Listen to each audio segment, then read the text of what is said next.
This morning I'm mixing up some texture. It's an orange peel texture. We'll spray it on the walls.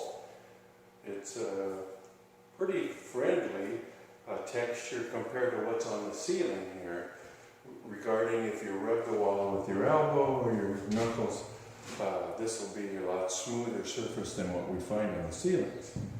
We open up a full bucket of taping compound, and we have an empty bucket, and we take off approximately enough mud to leave 9 inches of mud in here. And we add 1 part water to the 3 parts mud. So if this is 9 inches, the depth of this should be 12. And as it turns out, the measurement to the top of this ring on this bucket is 11 3/4, close enough to call 12. Okay, so we've added the water on top. Once we've taken the extra mud out, threw the extra mud in here, this measured about 3 inches, so I added 1 inch of water on here, and now I stir this in. This texture has to be loose enough so that it will flow down the hopper on the texture gun. Okay? And our texture gun is located right here. Here we have a hopper. And if we're tipping it considerably, we may wind up pouring it out the front. This is more of a ceiling setting, but I think if I use a little bit of care, I'll be all right as far as keeping it from pouring out the front. When it's really full, you've got to be aware of that.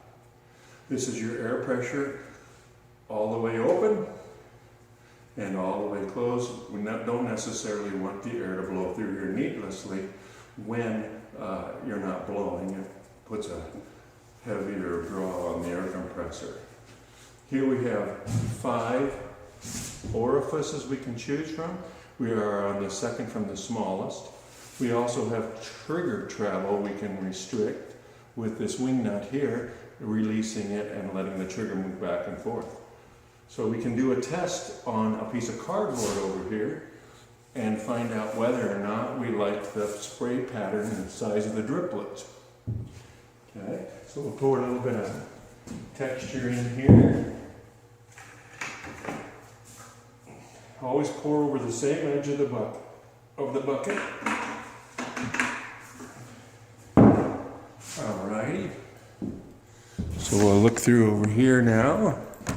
Here's a good piece of cardboard to spray against.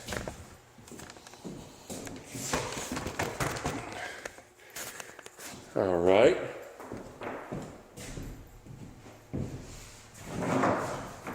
My hose is here.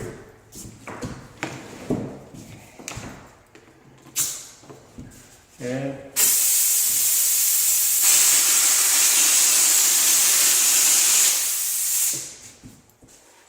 that looks like it's too small of driplets from what I'm looking for. I'm going to have a little more variation in size on those driplets. Okay, so I'll also release the trigger lock and move it back a little more. Make an adjustment here. Doesn't take a whole lot of movement, and your pattern changes dramatically. We'll go a little lower with this spray. Okay.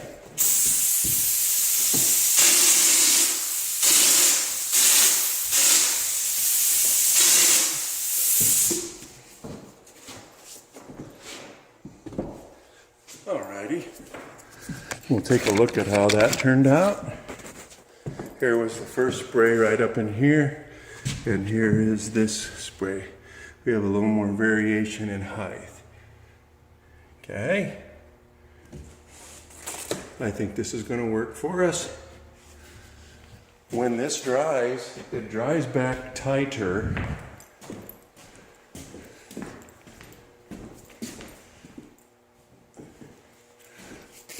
On the wall, so the texture doesn't stand out quite as much later as it does right now. Here you can see a little more of the shadow effect. This is a little bit too heavy a texture. It's my cardboard spray pattern, so I'm not too worried about that. Alrighty. So now we'll go ahead and start shooting here on the wall a little bit.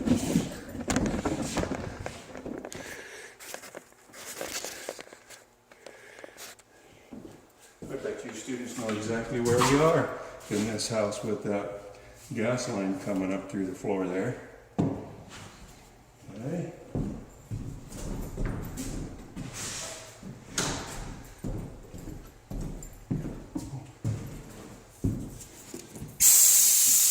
Go begin.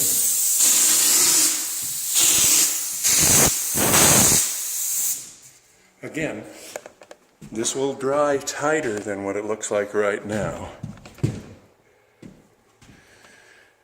So that's a plenty of texture. And when you get into a corner, you don't want to shoot along the wall. You want to keep the gun shooting about 45 degrees into the corner so the drip patterns look the same on both walls. Otherwise, what happens is if I'm shooting along this wall really close, this wall gets long streaks, and you don't want that. It looks too distinguishable.